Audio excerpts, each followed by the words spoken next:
In this work, we have found that unless the heart cooperates, the brain does not seem to be getting the right kind of signals and not entering the right states of consciousness. And it has to do a lot with the physical heart itself. And we found unless the relationships are set right, the physical heart just does not cooperate. So the 21 days, for example, when we very often find a person not progressing, we take him out of the process, do what we call a samskara shuddhi on him. It is mainly setting right his relationships. And then once that has been set right, we see the heart is sending a different kind of signal and the person is able to get the states. So that was how we realized it is so important to set right relationships. Otherwise, the heart is just not cooperating. And without the heart, you can achieve very little. Samskara shuddhi is cleansing of your conditioning. Samskaras means conditioning. Shuddhi means cleansing. So we acquire a lot of conditioning over the years. And this could sometimes be a hindrance to your growth or progress. So we have a way of erasing the samskaras or the conditioning. And then you continue to make progress.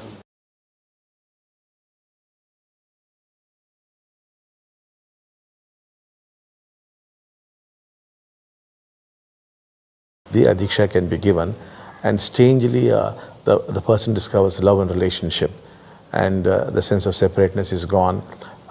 There's a freedom from the past, and he doesn't get hurt any longer, and he begins to enjoy the relationship.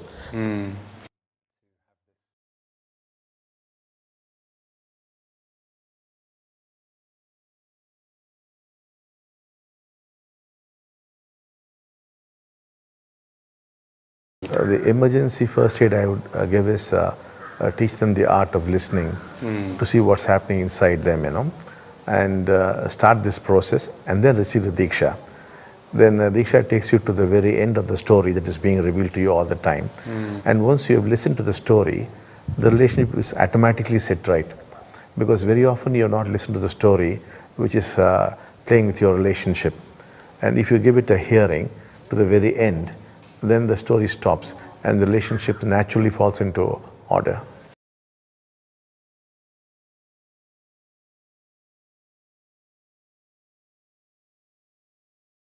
It's not exactly thoughts, but we carry a lot of stories within us.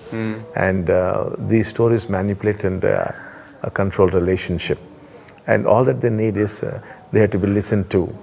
Strangely, once they have been listened to, they lose all charge. They no more interfere with you. But people hardly listen to that. The Deeksha helps you in listening to the story. And once it has expressed itself, the hold is gone. And without that hold, the relationship very naturally falls into order. The person looks very different. I have had examples of people come and complain to me saying, we want to divorce our wives. And now I have asked them, why did you marry her in the first instance? And they say, no, we married for money. Because in India, you get a lot of money in the form of what they call dowry, So then I said, but then you can't give her up right now because you've taken the money. Yes, but then I really don't like her. I don't like her face, I don't like her complexion, I don't like her teeth. Now, once they have listened to the story and they have undergone the process, the same person falls in love with her. And the relationship is set right.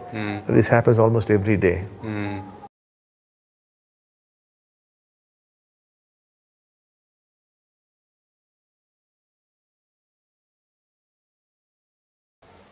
Well, we could develop these skills and they would certainly be very helpful.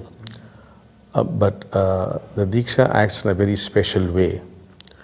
What the Deeksha does is, instead of trying to help you to understand the other, it helps you to experience the other. The moment you start experiencing the other, it does not matter who the other is. Because anything when experienced is nothing but joy. So a quarrel could actually become a source of joy. Anger could become a source of joy. So the entire thing gets converted. Now, through no technique is this possible. Deeksha alone is capable of doing that. And the other thing is the Deeksha can often swing between bird's eye view and a worm's eye view. It's like using the Google to see the planet and then zooming down. No?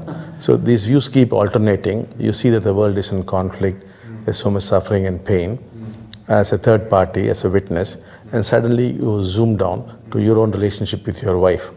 Then again you go back to the global point of view. When this repeats 3 or 4 times, you become completely detached and you begin to enjoy that same relationship without bringing about any change in that relationship.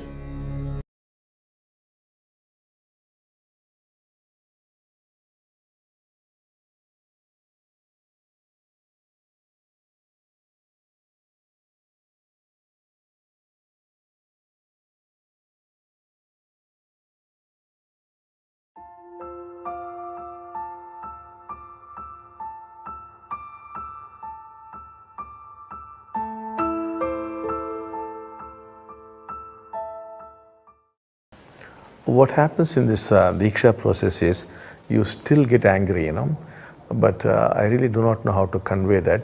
This is an anger which has no anger. There is an understanding where there is no understanding. So strangely, all things continue, but they have lost the sting, You can get very angry with your spouse, but the other person does not feel the anger. And there's really no anger in your anger, Similarly, you no more try to understand her in terms of psychology or philosophy, But there is an understanding which we really cannot call understanding. So we might say it's an understanding without understanding, It's something very strange. So all things are normal, but somehow the core is missing. And relationship becomes very beautiful when there's anger. The couples actually enjoy that anger, Very often the wife admires the husband's anger, the husband the wife's anger. That's how it happens. Not that they're free of anger. Anger still continues, but it has become very enjoyable. But somehow we have found it more easy to communicate with the Indian people. We have had some difficulty with the Western people in exactly communicating what's happening. But of late we find they're also getting a hang of it.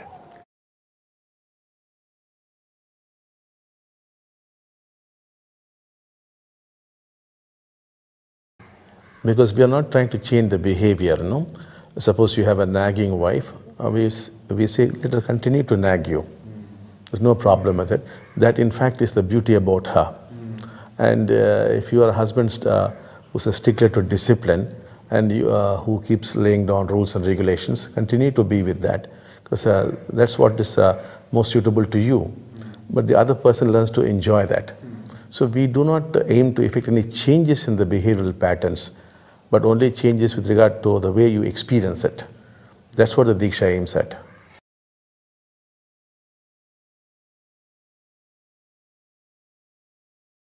Content, is that correct? Exactly that.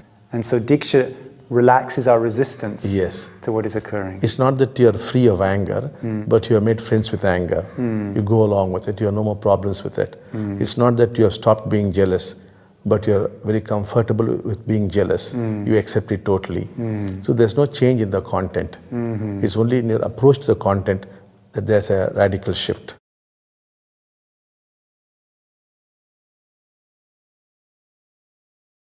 Yeah, that doesn't happen. Once you made friends with your anger or your jealousy and you express it, it does not hurt the other at all. I see. The other is quite contented with relating to it. He's in fact happy with it. Maybe because it has no more charge behind it. There's no charge behind it. Yes.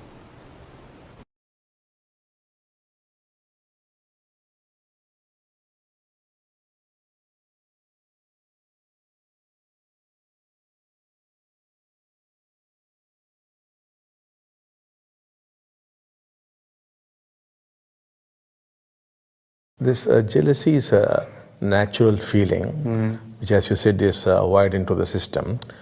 But the thing is, you could experience jealousy itself.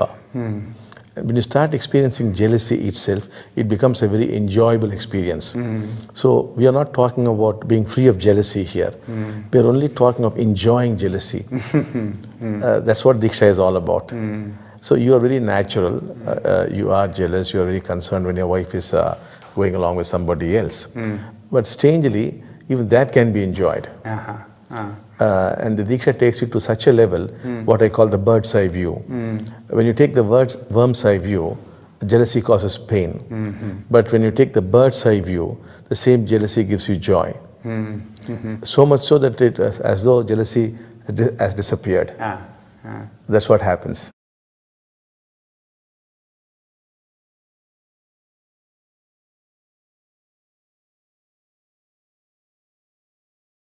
What actually happens is, like you could have in your drawing room a $1 million painting of a woman in grief.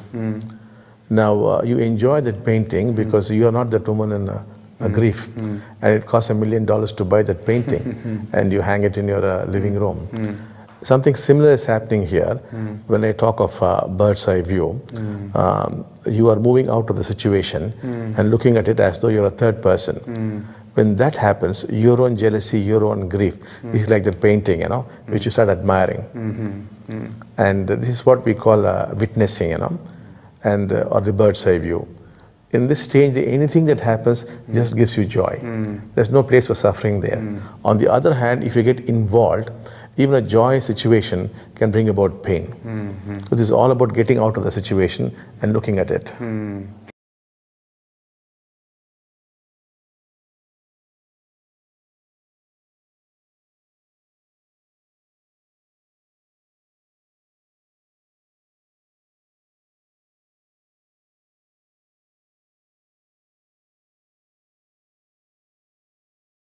Yes, exactly that. This is what we also call oneness, because when this happens, you see the suffering of mankind.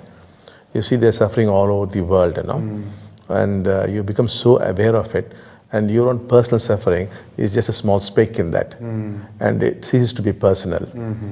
So when I talk of freedom from suffering, I'm only talking of freedom from suffering as personal suffering, not suffering as such. So you can still feel the pain of the world and still feel compassion. Yes, you could feel that. Now, my own mother died on my lap. So, but then there was no personal suffering.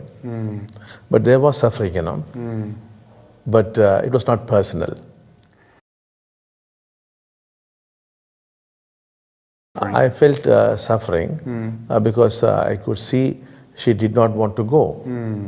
So you felt her suffering? Yes. Then? And there were others around who didn't want her to leave them. So they were all suffering. So that did affect me, but not as a person. Not that it was my mother who was passing away. It didn't affect me that way. But of course, I helped her out, and then she finally passed away very joyfully. So it's a question of shifting your stance from being involved to being a witness. How old were you when your mother died, Bhagavan? That must have been 5 years ago.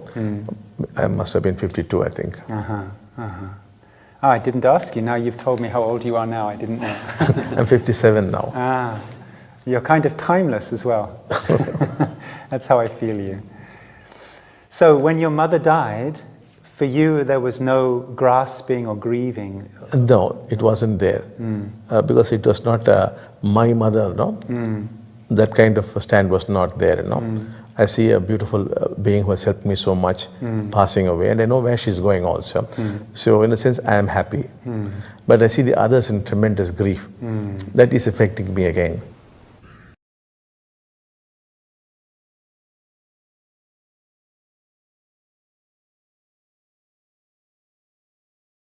Yes. It's as though that is the foundation for all relationships. Now, let's say you had a bad relationship with your father. It's likely to affect your relationship with your boss, or sometimes with your co-workers, or even with your spouse. So it's as though it is the basic relationship which affects all other relationships. So that is why we have found that once we have set this right, every other relationship seems to fall into order. So you come and complain to me about a problem with your boss or your spouse or some other friend of yours. I avoid all those things, but I go straight to the father and the mother, and this naturally becomes all right. So you just work on these two and everything is over.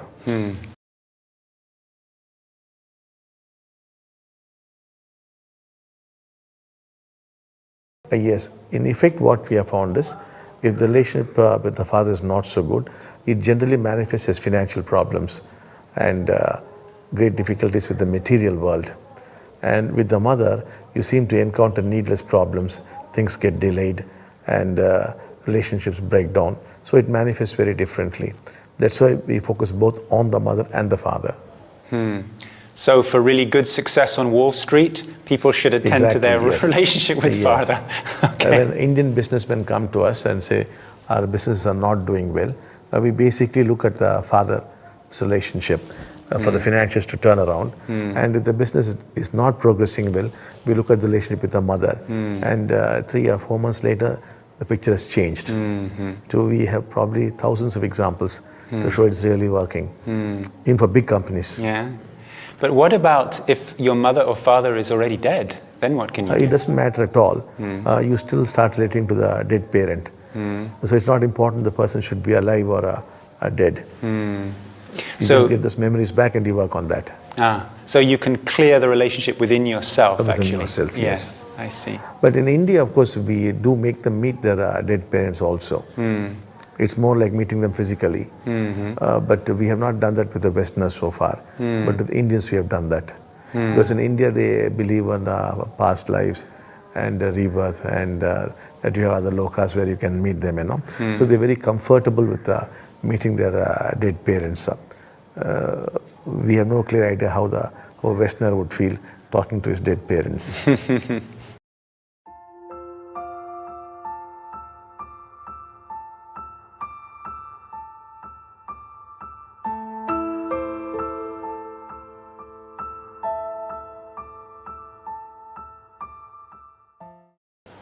So we believe that ultimately the Deeksha would lead to what we call oneness.